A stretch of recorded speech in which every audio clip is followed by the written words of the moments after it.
I got friends only wanna talk business. I got expensive, cause winning's expensive. I got expensive, cause winning's expensive. I've been reading all the war, and I've been shutting down the stars. And welcome to Put That Coffee Down, the Freight Sales podcast and show for closers. My name's Kevin Hill. Here I'm your host, along with my co-host, Richie Daigle. How are you doing today, Richie? Doing all right. Yeah? Doing all right, yeah. Yeah, off to a good week? Yeah, things are going well. Picking up some good momentum, and yeah, had some good coffee today as well. So I know, right? Feeling nice. I did too. I started off the day at Starbucks. No one else could. Everyone's saying that the Starbucks is out of everything, but I just get normal coffee. Not some outrageous orders that I hear. Do you ever walk into a coffee shop, especially Starbucks, and people, their order takes about 5 minutes to describe all the different flavors they want in their Starbucks? Don't have time for that. It's just like, hey, I want coffee, I want espresso, I need the substance, I don't need the filler. That's where I'm at. Cut down on those calories. Yeah. I want to taste coffee when I drink coffee. I know. We have a great, theirs was out of cups. So I don't know how Starbucks runs out of cups, but I guess it did. That's a problem. You got to think real creatively if you want to get coffee to people without a cup. I know, you really do. You really do. We have a great show for you today, talking about sales, talking about routing guides, that bane of existence for all of us in transportation, right, Richie? Routing guides, and why they always fail. 3 of the top reasons why they always fail. They do. They do always fail. I mean, they're the thing that you need and you can't live without, and the thing that also keeps you up at night. It really is. It really is. We'll have Omar Singh from Surge Transportation up here talking about that article that he wrote for FreightWaves.com recently. And we'll go through 3 of those top reasons for that. And it kind of goes, we were talking right before we came on the show about a French philosopher and organisms, multi-organism. And that's one of the reasons why they always fail, is because we're really bad at predicting the future, because it's just not really us. We're a product of a large group that has a strange distribution oftentimes. Yeah. And sometimes goes rogue. Exactly. And then, there's a philosopher who coined some term called hyperobjects. And I think what he was getting at was there are these entities in the world, whether it's the internet or climate change or the economy of New York City. They're these large, big objects, and they function as organisms. They have lots of different things that are moving them and controlling them and impacting them, and they're really hard to pin down. And freight is like that as well. And I think freight fits into that definition. And when you're putting together a routing guide, you are trying to figure out how this organism is going to meet your needs, and there are all these different things that are pulling it in different ways, whether it's imports or truck driver shortages or capacity issues or what's happening in the neighboring market. All these things that are, can be outside of your vision that have massive implications into what's going to happen with your routing guide. And I think at the end of the day, humans just are not good at predicting the future. No. We fail at it 100% of the time. If we were better at it, a lot more of us would be millionaires. Oh, we probably would. Someone would figure out how to predict the stock market, but the stock market and the equity market, any kind of financial market, the trucking market being one of those, it's that living organism that makes. There's just too many variables to calculate all of those, and you have the butterfly effect, you have the black swan effect, you have all of these different things that we just can't predict at all. So we're kind of prisoners of that, and the routing guide is a good example of that. And we have some really interesting stats that we'll show once Omar comes on. It's a survey that we did here at FreightWaves not too long ago about the RFP process and routing guides. And oftentimes it takes 6 months to put an RFP together, get the bids, and roll out a routing guide, and then start executing that. And I think we all know over the last 15 months or something that, the world kind of changes in those 6 months, right? It's a very volatile, it's always volatile in trucking, right? You have these 12 to 18 month cycles, and then we have these, and it's usually externally driven. in a lot of ways. It's not really internally driven. It's the economy. It's those what do you call them? Black swan events or, Well, not black swan, or hyper objects. Yeah. Hyper objects, Yeah, right? yeah. The hyper objects, butterfly effects coming in. So it's really good to be flexible and be dynamic. Definitely. 100%. And I think routing guides, the way they were pre-pandemic, I'm going to go out here and make a crazy assumption, is that routing guides currently are a lot different than they were before the pandemic. And the pandemic's taken all the variables that can impact a routing guide, and if you treat each variable as a snowflake in a snow globe, and the pandemic was like, and it's not really settled down yet, and we don't know what this snowflake is going to do. Is it going to float over here and settle, or is it going to drop straight down? Like, I don't know. And so at best, it's an educated guessing game. And I think back to when I was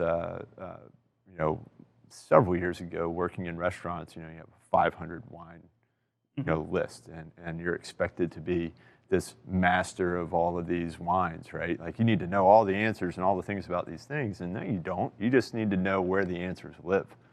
And with routing guides, it's kind of like that. It's not so much having this perfectly executed or put together routing guide. No, it's figuring out how the routing guide is going to handle massive failure. It should be built for massive failures, right? Yeah. I mean, that should be, and Omar will certainly talk about that. Let's talk about Surge for just a second here. Surge Transportation's fastest growing 3PL in the logistics space today, based in Chicago and Jacksonville. They offer unrestricted access to almost all accounts, limitless territory, and a chance to be a key player in a growing company.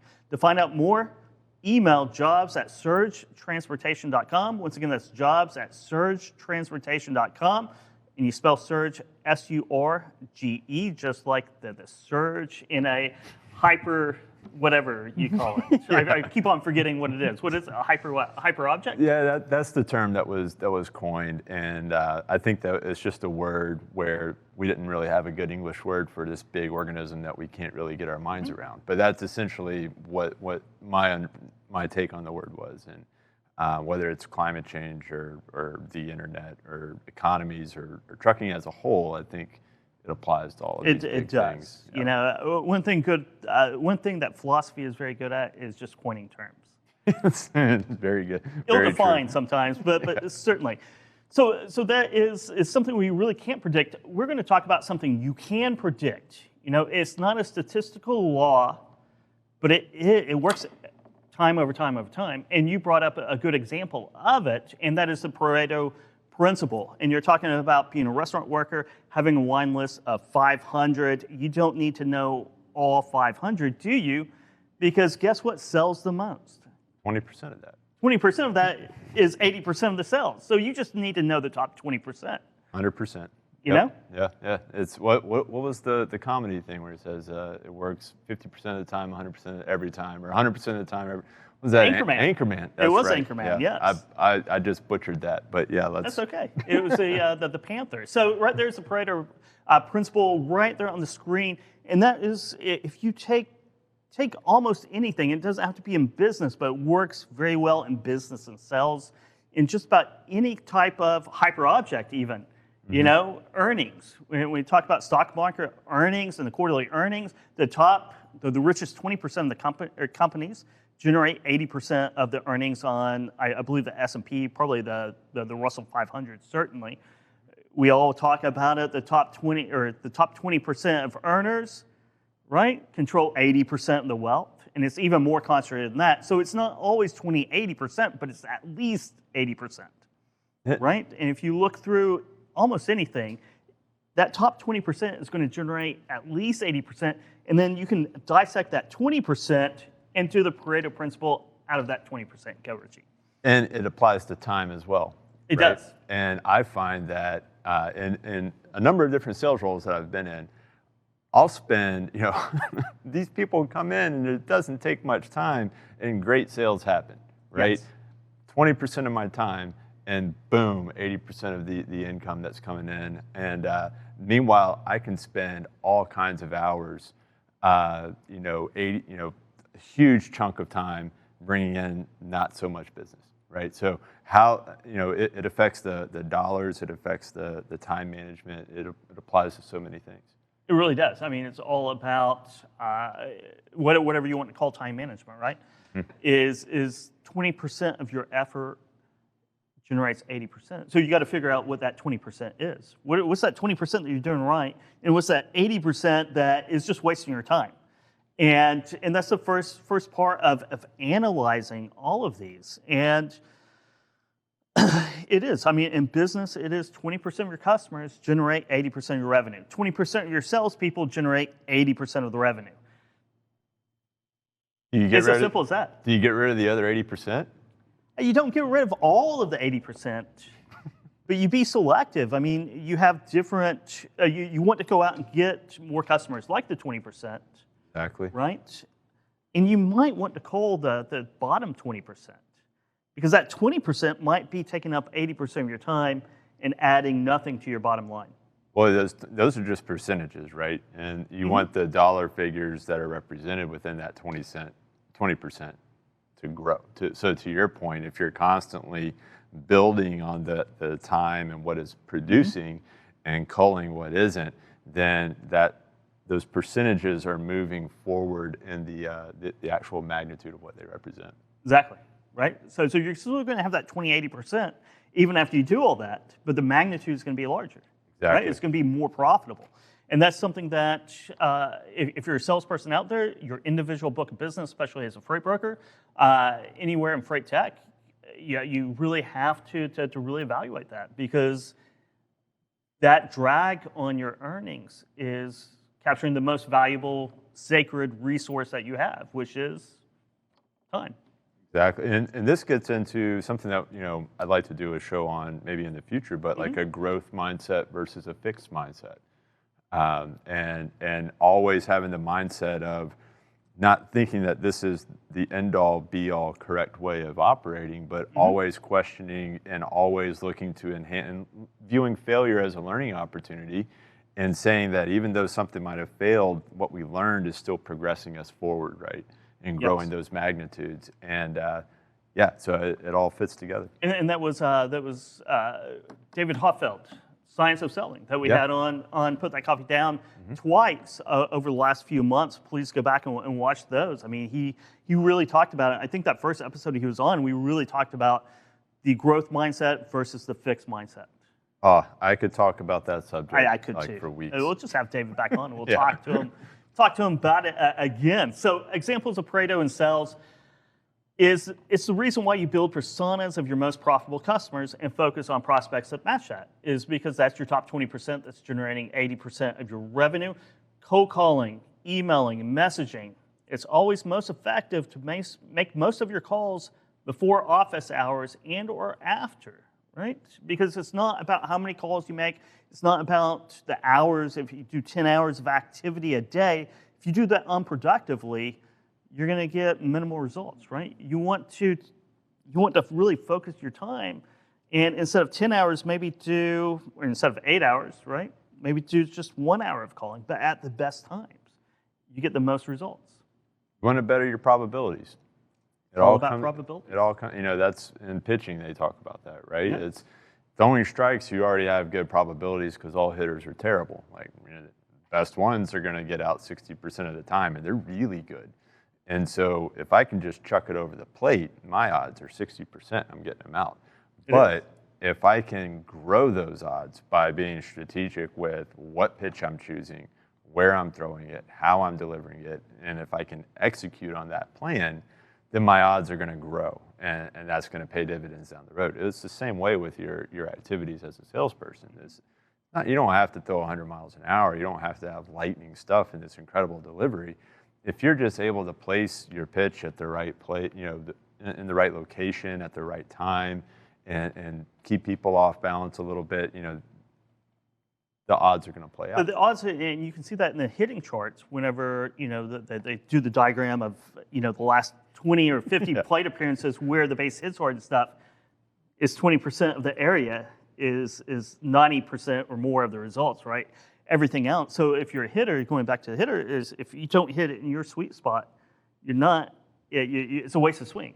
Yeah, and you know, I encourage anybody, it's my little baseball tidbit of the day, but if you go watch ESPN or whatever and you're watching home runs, just count how many home runs were pitches that were up in the zone.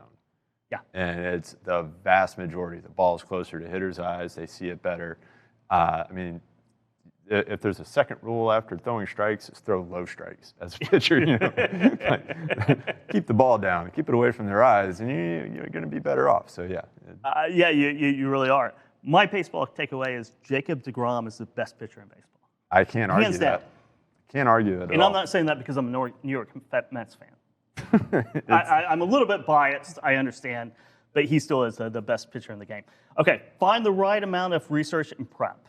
Most salespeople either spend no time researching and or prepping for a call or a cold call or a presentation, or waste too much time trying to know everything about a prospect before reaching out, right? That's if you do too much prep, it's actually counterproductive. Yeah, and you don't want to call someone and say, "Hey, I saw that you were prom king in your high school," and you know, like you don't want to like start approaching them with some sort of like crazy facts that are going to be weirded out, right? Exactly. Exactly. You want to be a little bit surprised about what you find out, so it can be genuine. Yep. If you already know all the answers and you're asking leading questions, you lose all your genuine qualities, right? You want to be a little bit surprised. You want to be engaged, and that's how you become engaged. Nobody wants to answer the phone and feel like they're talking to somebody that's reading a script. No, that they really don't. Whether they're reading a script or not, you know, it's just not enjoyable. It is not. It is not, certainly. Try focusing on only the actions that are going to move the needle. Think in terms of exponential growth. Life isn't linear. I think we're going to have a little bit more talking points about that when Omar comes on here in a few minutes, because life isn't linear. Exactly. It really isn't. Yep. You can toil around and nothing is happening. Nothing is happening. You feel like a failure because just nothing is happening. But if you set everything up for exponential growth, then that you are building up to that, and all of a sudden it's exponential.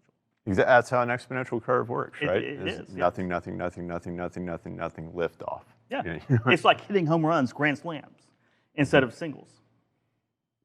Singles are linear, right?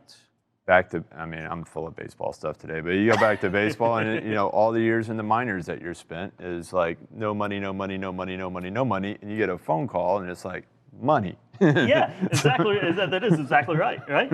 It's just exponential. You know, the difference between AAA and Major League Baseball is one step, except in money.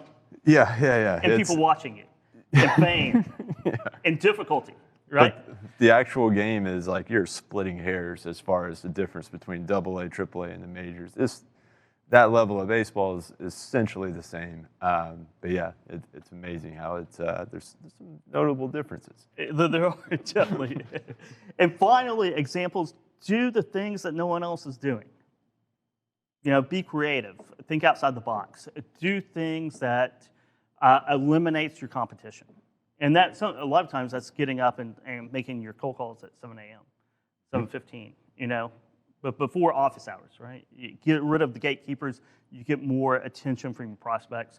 Most salespeople roll in. The average salesperson, right, rolls in maybe 5 minutes late, gets their cup of coffee, maybe goes down to Starbucks, gets their cup of coffee, and then they have to prepare, right? Mm-hmm. They have to do all these things. All of a sudden, it's 10:30, 11 o'clock before they're making their calls with everybody else out there making the calls at the same time.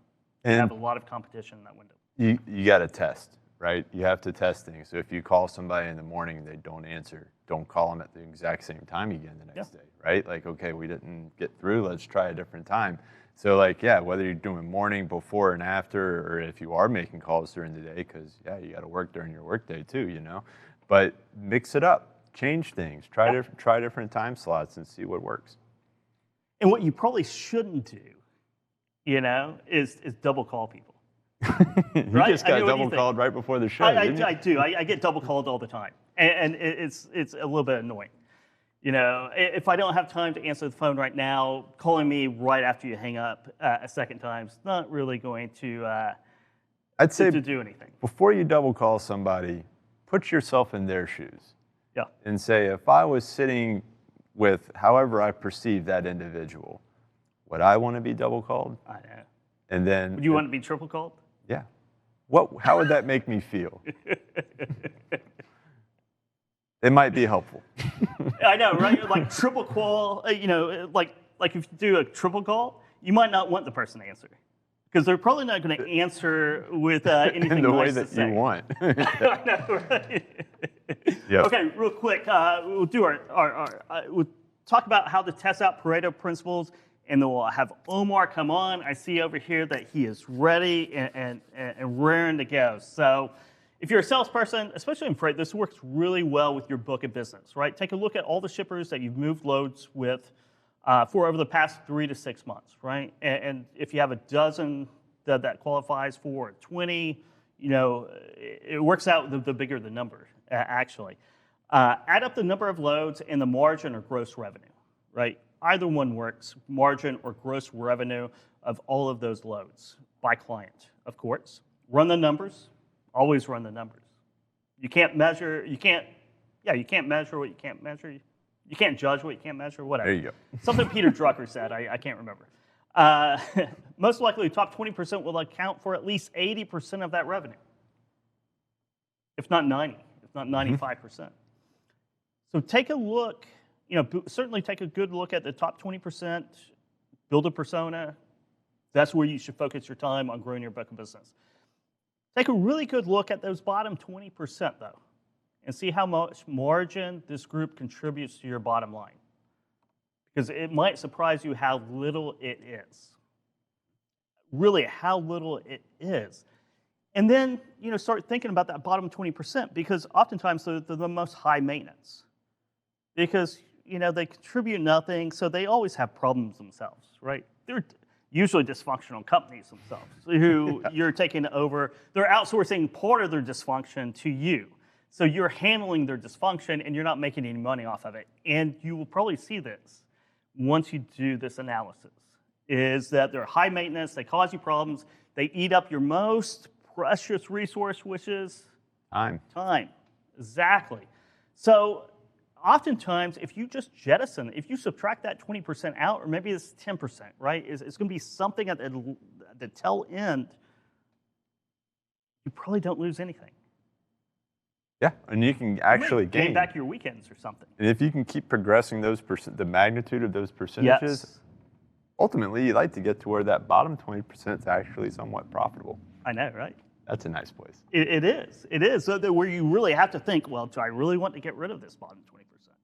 Yeah. Because it is a nice little change. It's nothing like the top 20% or that middle portion. But you know what? I mean, now we're talking about money. Yeah. Because oftentimes that negative 20%, maybe that negative 10%, might be a negative number. Yep. It might be a negative number on your margin because of dysfunctionality, cheap rates, anything like that. So it's very important to run this analysis. And what I'll do is I'll post this with our post on LinkedIn on the show, step-by-step instructions, and it'll be interesting. Go run this analysis and shoot me or Richie a direct message on LinkedIn and tell me what you find, because I'll be really interested. Because I've done this in my book of businesses before, and I can tell you, it's, especially in freight brokerage, it really pans out the Pareto effect. Yeah, we like information. So whether it's anecdotal or whether it's like, hey, we did a study, like, yeah, send us what you're seeing and your thoughts and comments, and yeah, let's see what comes in. Yeah, it'll be very interesting. So let's talk now with Omar Singh, the founder of Surge Transportation. Thank you for joining us today, Omar. Hey guys, happy to be back. Nice to see you today. Good to see you too. Good to see you too. So for our audience that aren't familiar with yourself and Surge Transportation, can you give us a brief introduction? Quick introduction. Yeah, Surge Transportation. We're brokers. We're not asset based. Our offices are in Jacksonville, Chicago. I have a background as a driver and a trucking company owner, over the road driver, owner operator. I worked as a broker for some of the large national firms after my trucking company closed at the end of the recession, and had some experience with the large firms. So really learned a lot about how they operate rather than my medium-sized trucking company. And then took Surge Independent at the end of 2016. And, I have some strategies you guys are talking about, Pareto Principle. This is going to be a fun conversation because it works the opposite in our business, where that 20% is kind of the space that we play in. But, and we try to make it easier for our customers. So it's going to be a fun conversation. But, yeah, thank you for having me on the show. And, yeah, a little bit about us. Yeah, let's we have a sonar chart here. Let's throw that up and set the stage for the market. And this is right here, Richie. This is your customs and TEUs, and we'll talk about tell us a little bit about what you're seeing here, and then we'll talk about routing guides because it falls neatly into that. Yeah, so I thought this would be a good chart to kind of kick off the conversation with. What you're seeing with the blue line, these are actual import volumes being reported from customs. So this is, updating every day within Sonar, and we can see these volumes coming in through all the ports of the U.S., and that's what you see there in the blue line, pretty straightforward.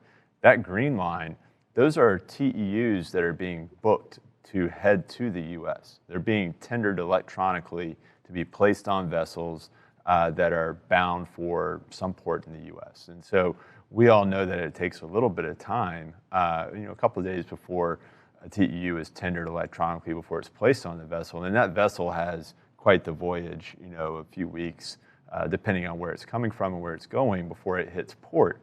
So that green line gives us a great indicator of what's to be expected with the blue line in the coming weeks. And what we're seeing is that green line's picking up to all-time highs. There's a lot of freight. The number of TEUs that are being booked bound for the U.S. is skyrocketing, and so that's as imports come in, that's going to suck up capacity. That's going to lead to some routing guide issues. It is, and we've seen this kind of in waves throughout the last year. So Omar, how does this get it from firsthand knowledge here? How does that affect routing guides? Yeah, I love that slide. It's a perfect one for this conversation today because that's exactly, I think, the number one. You saw the green line. The green line is kind of showing you the volume that's projected. And it was somewhat straight, right? I mean, it's going up, but it was somewhat linear. And then the blue line showing the actual daily volumes. And that's really the way that, at least very large enterprise shippers build their routing guide, as they say. They divide the number of forecasted loads that they're going to have on a certain lane every year. They essentially divide it by 52 and then say we're going to either have 7 loads a week or we're going to have 21 loads a week. And sometimes they'll divide it by the day. And then what they do is they secure capacity in a linear way and say, okay, there are going to be 21 loads on this lane. Give me 3 trucks a day for 7 days. And then the customers order all of the loads in one day or maybe over 2 days. And then the capacity isn't there. So it's this perfectly executed routing guide strategy, which is to say, I'm forecasting this much freight and I'm securing this much capacity. But then when the days don't match up, it doesn't work. And then they're sort of either left without capacity or they're going to spot or they're going to some alternative form of sourcing capacity, which is usually more expensive and more volatile. But it's kind of what everybody does. And they said, well, let's just divide evenly by 52, maybe even divide by 7. And that looks perfect on paper, but it's just not. And so that slide is perfect. It's the exact thing that we're talking about. The green line's somewhat straight and the blue line's just not. So 3 trucks a day, yeah.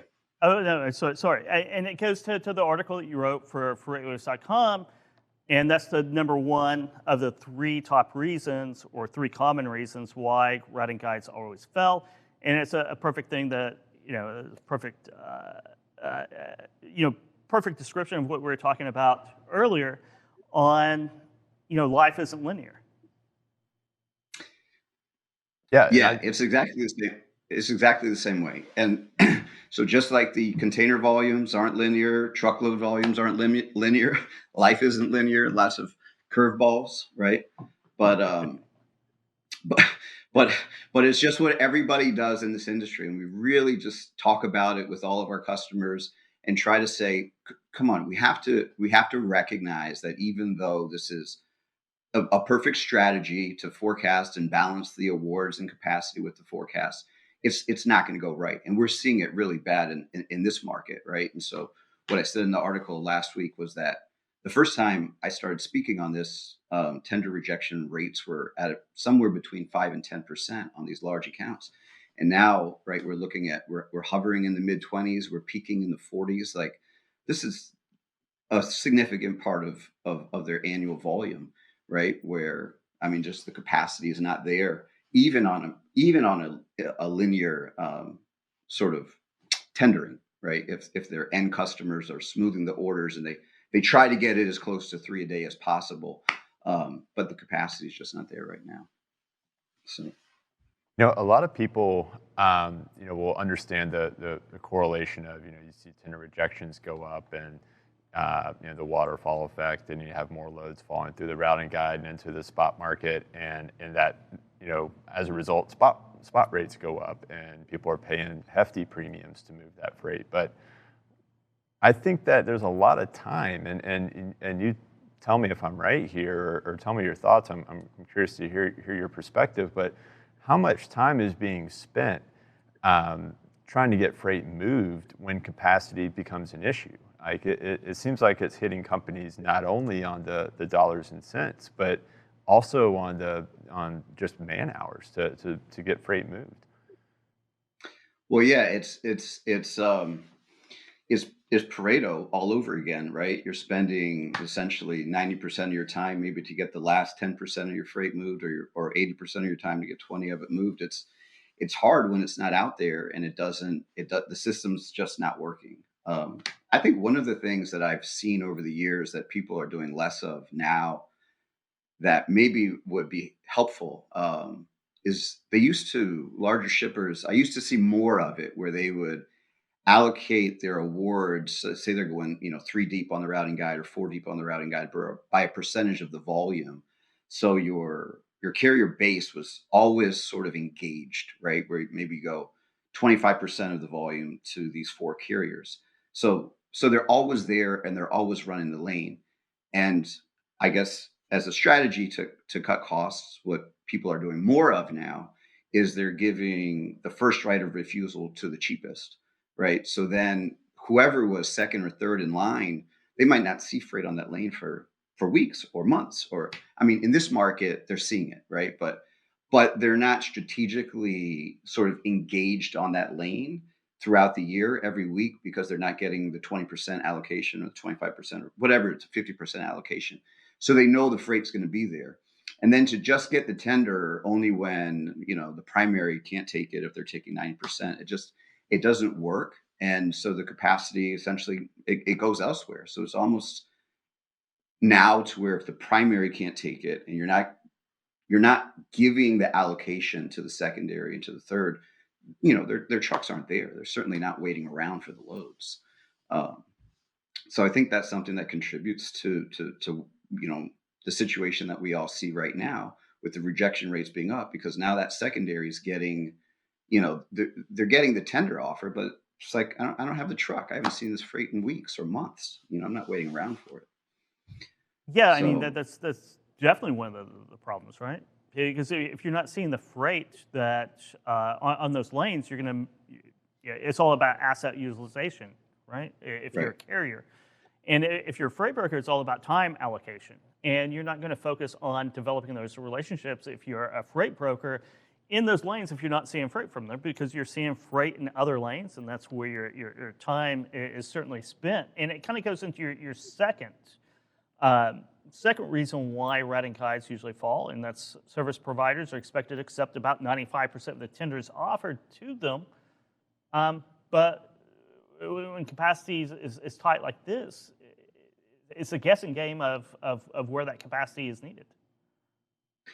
Yeah, well, even in a loose market, right? I mean, so we talk about maximum asset utilization. Trucks they don't have extra capacity waiting around.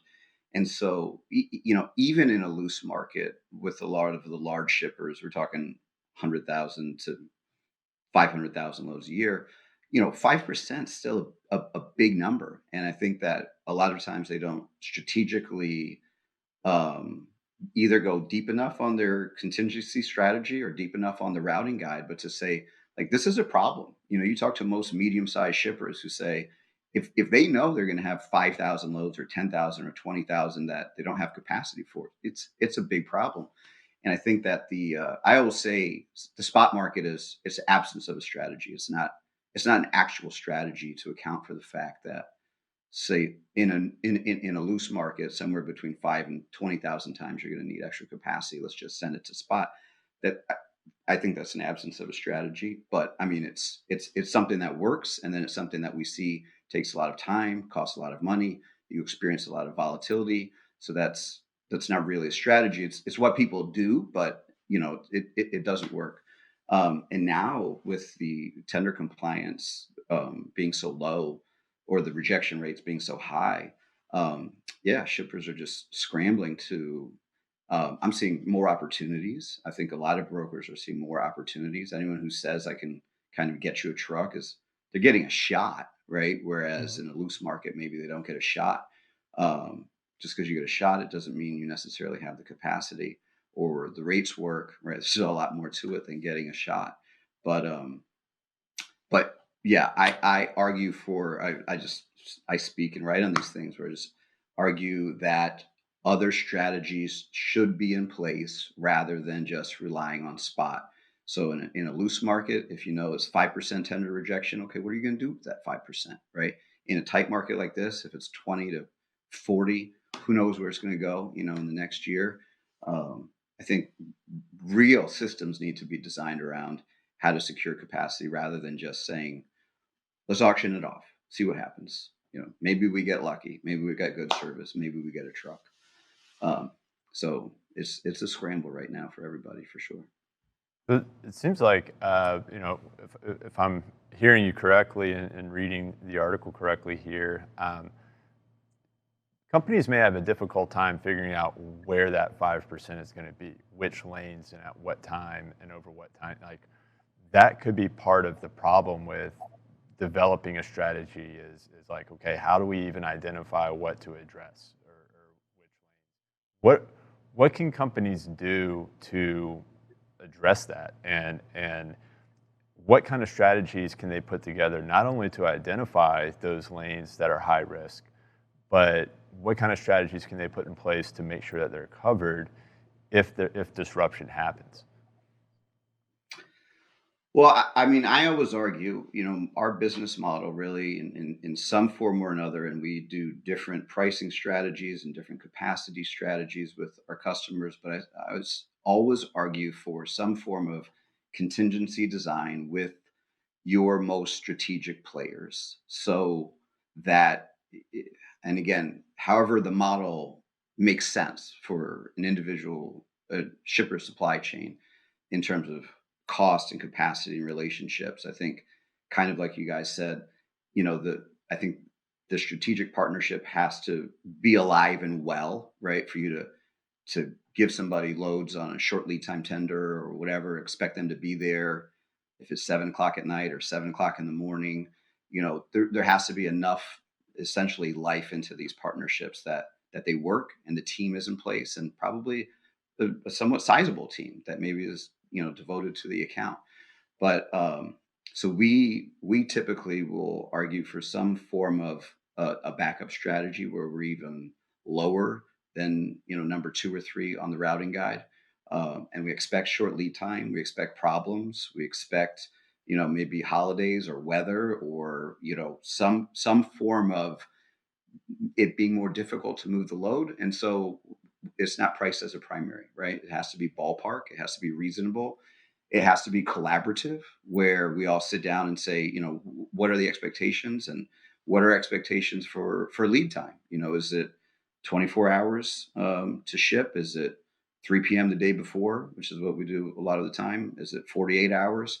And then there's pricing strategies in there that, if you're collaborative about them, they make more sense than going to auction, right? Where where not only is the price volatile, but usually the service is volatile too. Sometimes you get good service, and sometimes you don't, because people don't have enough consistency in your sites to understand kind of what needs to be done and to be successful. Not necessarily because they're not capable, but if they're not doing enough of the work with you, it's just, transportation is transportation, but sites and companies are different.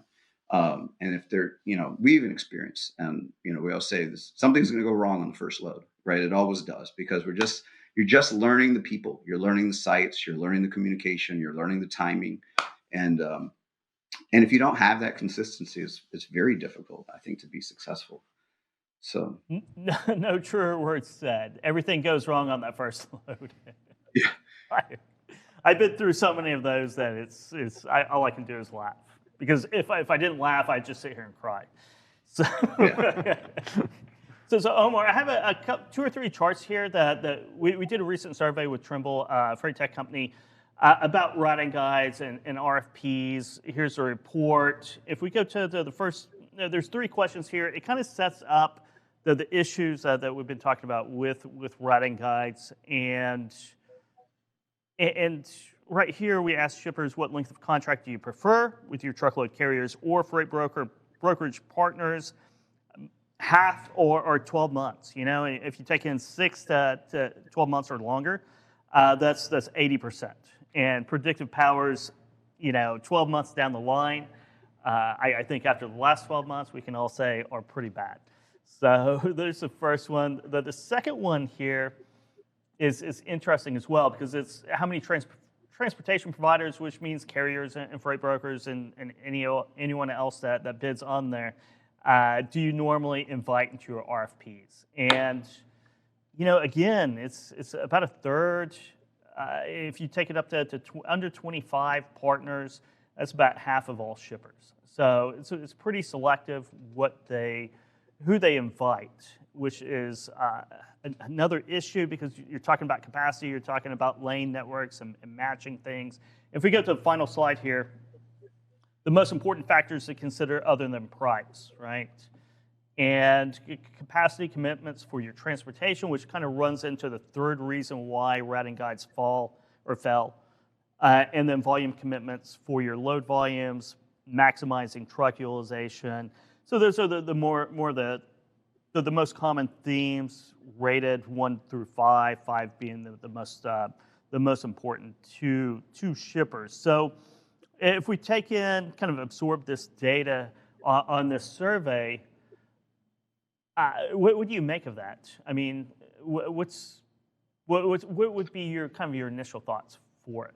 Well, I think, initially I looked at the first slide, which is the duration of the RFP event. Mm-hmm. And I think for the first time, really, our whole industry is reckoning with this. It kind of started with COVID and driver capacity and volumes and imports. And I think right now I'm seeing, I think for the first time in my experience, where people are really reckoning with saying, all right, 12 months doesn't work here, really. It doesn't work that well. We're just going to keep on doing mini bids. We're going to keep on doing mini, because carriers aren't able to, guarantee this capacity. And maybe it's rates, maybe it's capacity. So to go hand in hand, but it's not the same thing, right? If their drivers are retiring or they're afraid of operating in areas where there's COVID outbreaks, it's all kind of starting to settle down now. But I'm seeing for the first time a lot of 90-day RFPs. I'm even seeing just situations where people are saying, give me a 30-day rate, give me a 45-day rate. I get it, because we don't know what's going to happen in peak summer season. We don't know what's going to happen in Q4 right now. So at least there's some realistic conversations taking place around that. And then obviously, we talk about it with our company and other TMS integrations. I think there's a lot of people who are really open to real-time pricing right now, to even saying, okay, I get it. It's sort of a spot model, but it's not entirely a spot model. And if I want my freight moved, we just have to kind of pay what the market is, right, in order to secure the capacity. And so they're very open to saying, I get it. I'm going to get as much lockdown capacity as I can in a 90-day RFP or a 6-month or a year. And then I also get it, there's a certain amount. If it's 10 to rejections or 20% is 20. If it's 30, we have customers that are sending 40% of their freight into a real-time environment. So that's like a daily RFP, right? I mean, but I think that the acceptance of that shorter term is, it's the most I've ever seen as long as I've been doing this. And the acceptance of real time, so call it a 24-hour RFP, 30 days, 90 days, we're just seeing so much of that. And I hadn't really experienced it in the past where giving a 30-day rate was okay, unless it was for an event like a holiday. Need a little bit of extra capacity around this holiday or around this promotion, back to school, whatever it is. But for the consistent volume of business that you have, it's the first time I've seen kind of the openness to super short-term pricing just to secure capacity. Do you think that's here to stay? Do you think that trend is sustainable for all the parties involved? Do you think that it's here to stay, or do you think that, once we kind of get back to some sort of normalcy on the other end of the pandemic, that we'll just revert back to longer term RFPs? I guess a piggyback off of that, if we return to a situation where we have another 2019, which was a year of nothing happening, 5 to 7% rejection rates, no volatility, everything was just hunky-dory, especially on the shipper side, finding capacity. Do you think we slide back into the old ways of thinking? I'm scared. I'm scared. I don't have a crystal ball. I'm scared about what's happening. I think for the last 15 years, everyone's been saying driver shortage, and it hasn't really happened, but it's starting to happen, right?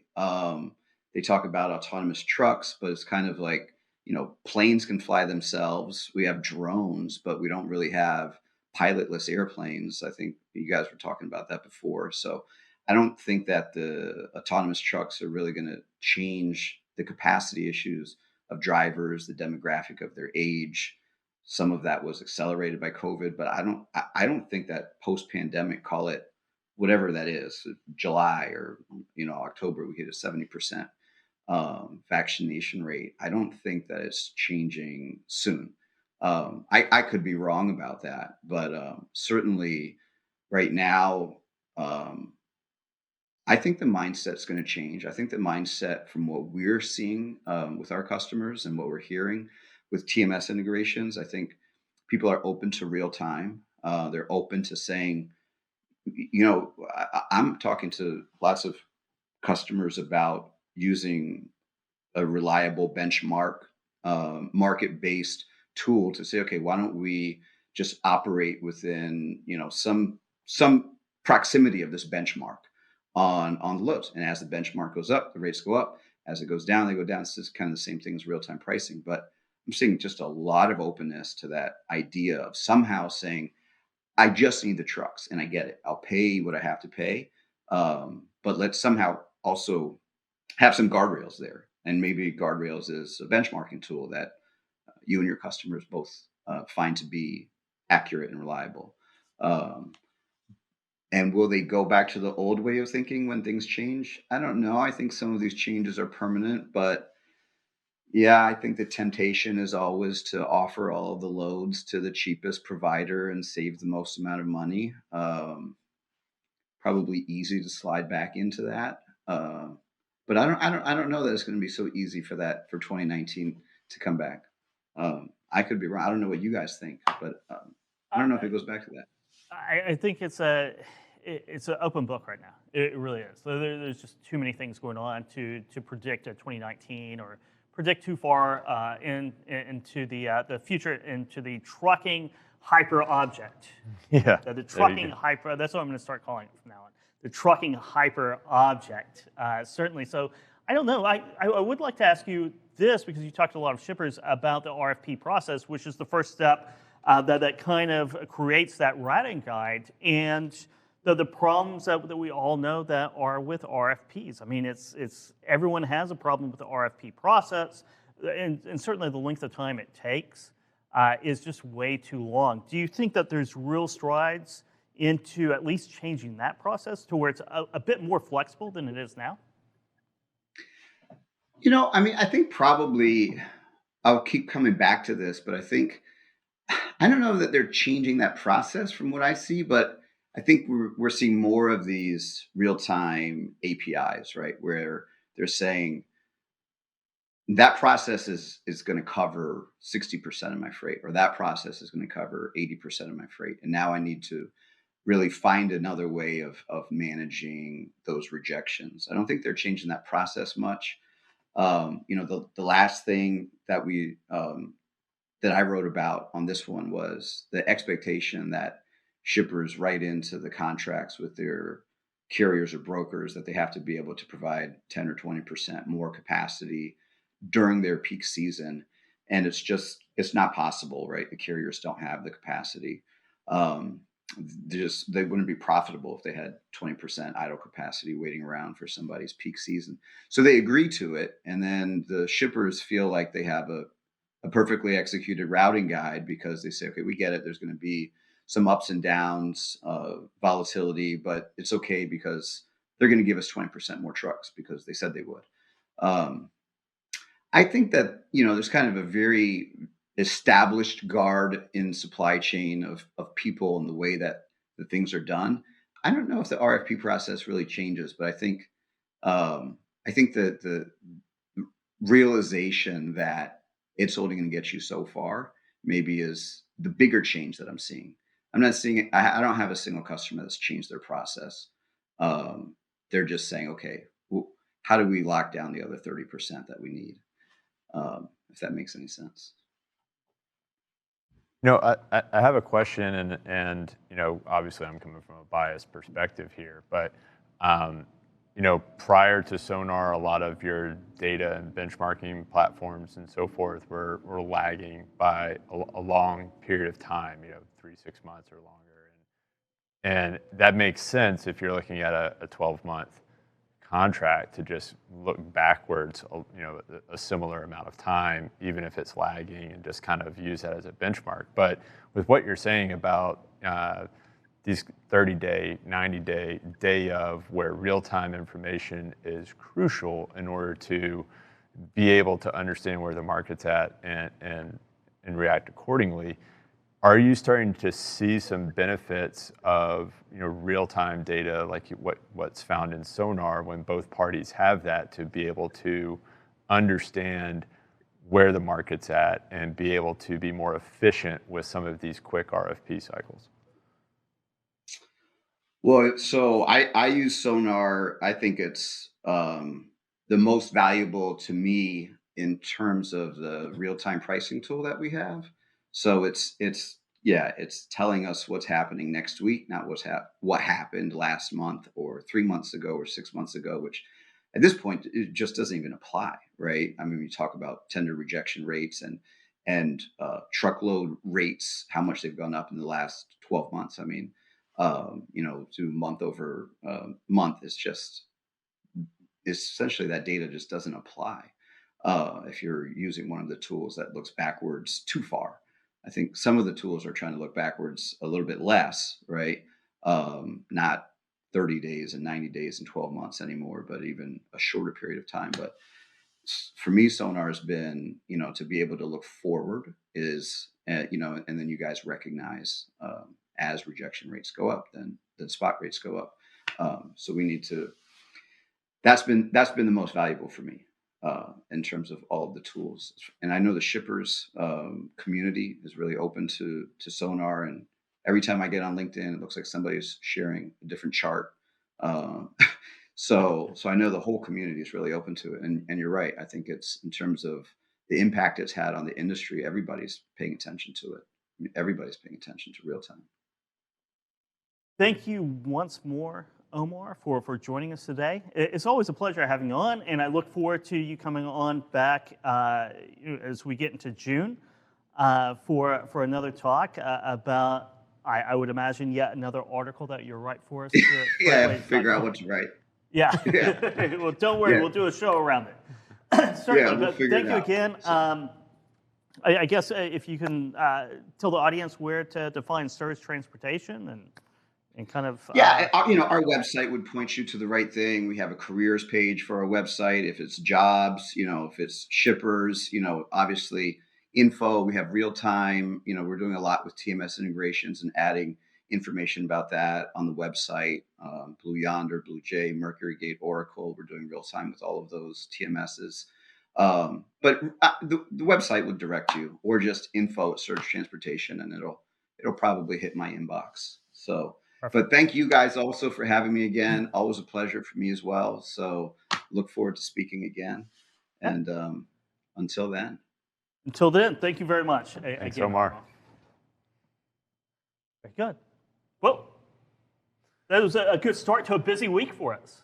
Yeah. We have a busy week. We do. We do. Lots of coffee to put down. We do. We're going to put a lot of coffee down this week because we have FreightWaves live at home starting tomorrow. Right. 2-day event. And guess what? We have shows on both Wednesday and Thursday, but even more importantly, if you go to live.freightwaves.com and register right now, we're going to give away some stuff, and we personally are going to give away things on both shows, right? We're giving away a Traeger grill both days. Richie, you'll be giving someone a Traeger grill. Love it. Wednesday and Thursday, and then at the end of the show, the Sonos home entertainment system. And if you haven't experienced Sonos, it is fantastic. You can put a speaker outside as you're grilling.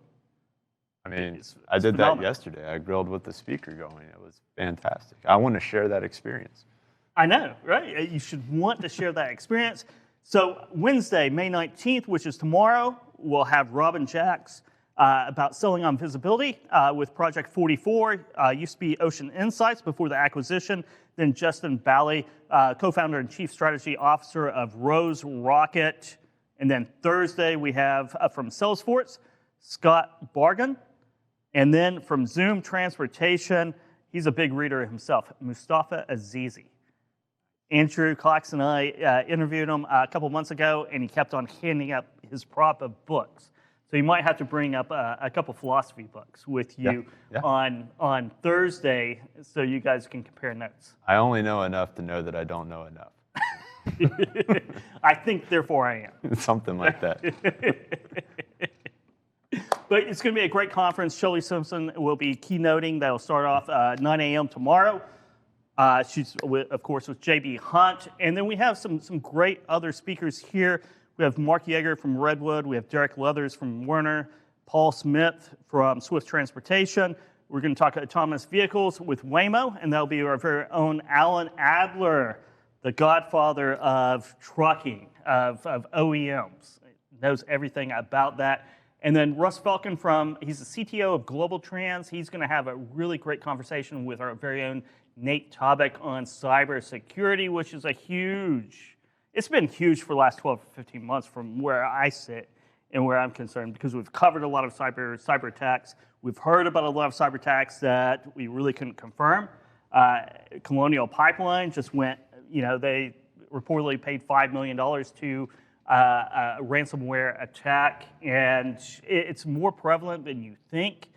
And the security risks penetrate companies much more than is quarantine. You can quarantine those strikes, but it is tough. And then all the great freight tech that you can imagine, 20 demos, 7-minute demos from great freight tech companies. So you can come in and shop around, set up appointments. Everyone will have a virtual booth so you can meet these vendors directly, start digitizing your businesses and adopting some great technology along the way.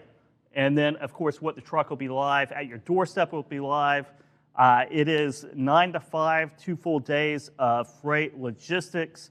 It's FreightWaves live at home for spring, and we have a chat board right there, so you can ask questions directly to the speakers as the session is going on. But it's going to be amazing. It's going to be good, and we're going to be busy because we're going to be here in the mornings of both days to talk sales, talk freight sales, and check out the new technologies that are certainly on the way. So again, Wednesday and Thursday, you can go to live.freightwaves.com and register there, and you can watch past Put That Coffee's Downs at tv.freightwaves.com and download on Freightcast wherever you download your podcasts. I got friends only wanna talk business. I got expensive, cause winning's expensive. I got expensive, cause winning's expensive. I've been reading all the war, and I've been shutting down the stars. Yeah, cause when it rains and it pours, yeah, and I'm ready for some more.